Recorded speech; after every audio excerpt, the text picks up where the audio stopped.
कामदा एकादशी व्रत कथा। धर्मराज युधिष्ठिर कहने लगे कि हे भगवान, मैं आपको कोटि कोटि नमस्कार करता हूँ। अब आप कृपा करके चैत्र शुक्ल एकादशी का महात्म्य कहिए। श्री कृष्ण कहने लगे कि हे धर्मराज, यही प्रश्न एक समय राजा दिलीप ने गुरु वशिष्ठ जी से किया था और जो समाधान उन्होंने किया वो सब मैं तुमसे कहता हूँ। प्राचीन काल में भोगीपुर नामक एक नगर था। वहां पर अनेक ऐश्वर्यों से युक्त पुंडरीक नाम का एक राजा राज्य करता था। भोगीपुर नगर में अनेक अप्सरा, किन्नर तथा गंधर्व वास करते थे। उनमें से एक जगह ललिता और ललित नाम के दो स्त्री पुरुष अत्यंत वैभवशाली घर में निवास करते थे। उन दोनों में अत्यंत स्नेह था, यहाँ तक कि अलग अलग हो जाने पर दोनों व्याकुल हो जाते थे। एक समय पुंडरीक की सभा में अन्य गंधर्वों सहित ललित भी गान कर रहा था। गाते गाते उसको अपनी प्रिय ललिता का ध्यान आ गया और उसका स्वर भंग होने के कारण गाने का स्वरूप बिगड़ गया। ललित के मन के भाव जानकर कारकुट नामक नाग ने पद भंग होने का कारण राजा से कह दिया। तब पुंडरीक ने क्रोध पूर्वक कहा कि तू मेरे सामने गाता हुआ अपनी स्त्री का स्मरण कर रहा है, अतः तू कच्चा मांस और मनुष्य को खाने वाला राक्षस बनकर अपने लिए कर्म का फल भोग। पुंडरीक के श्राप से ललित उसी क्षण महाकाय विशाल राक्षस बन गया। उसका मुख अत्यंत भयंकर, नेत्र सूर्य चंद्रमा की तरह प्रदीप्त तथा मुख से अग्नि निकलने लगी। उसकी नाक पर्वत की कंधरा के समान विशाल हो गई और गर्दन पर्वत के समान लगने लगी। सिर के बाल पर्वतों पर खड़े वृक्षों के समान लगने लगे तथा भुजाएं अत्यंत लंबी हो गई। कुल मिलाकर उसका शरीर 8 योजन के विस्तार में हो गया। इस प्रकार राक्षस होकर वह अनेक प्रकार के दुख को भोगने लगा।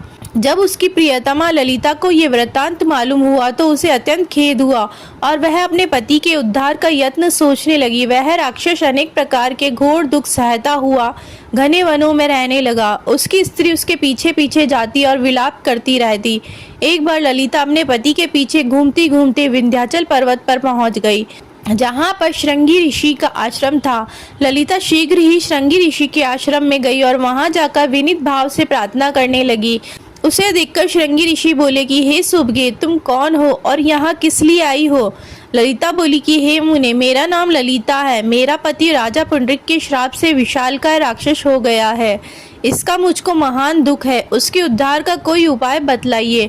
श्रृंगी ऋषि बोले, हे गंधर्व कन्या, अब चैत्र शुक्ल एकादशी आने वाली है, जिसका नाम कामदा एकादशी है। इसका व्रत करने से मनुष्य के सब कार्य सिद्ध होते हैं। यदि तू कामदा एकादशी का व्रत करके उसके पुण्य का फल अपने पति को दे दे तो वह शीघ्र ही राक्षस योनि से मुक्त हो जाएगा और राजा का श्राप भी अवश्यमेव शांत हो जाएगा। मुनि के ऐसे वचन सुनकर ललिता ने चैत्र शुक्ल एकादशी आने पर उसका व्रत किया और द्वादशी को ब्राह्मणों के सामने अपने व्रत का फल अपने पति को देती हुई भगवान से इस प्रकार प्रार्थना करने लगी, हे प्रभु, मैंने जो ये व्रत किया है इसका फल मेरे पतिदेव को प्राप्त हो जाए, जिससे वह राक्षस योनि से मुक्त हो जाए। एकादशी का फल देते ही उसका पति राक्षस योनि से मुक्त होकर अपने पुराने स्वरूप को प्राप्त हुआ। फिर अनेक सुंदर वस्त्र आभूषण से युक्त होकर ललिता के साथ विहार करने लगा। उसके पश्चात वह दोनों विमान में बैठकर स्वर्ग लोक को चले गए। वशिष्ठ मुनि कहने लगे कि हे राजन, इस व्रत को विधि पूर्वक करने से समस्त पाप का नाश हो जाता है तथा राक्षस आदि की योनि भी छूट जाती है। संसार में इसके बराबर और कोई दूसरा व्रत नहीं है। इसकी कथा पढ़ने या सुनने से वाजपेयी यज्ञ का फल प्राप्त होता है।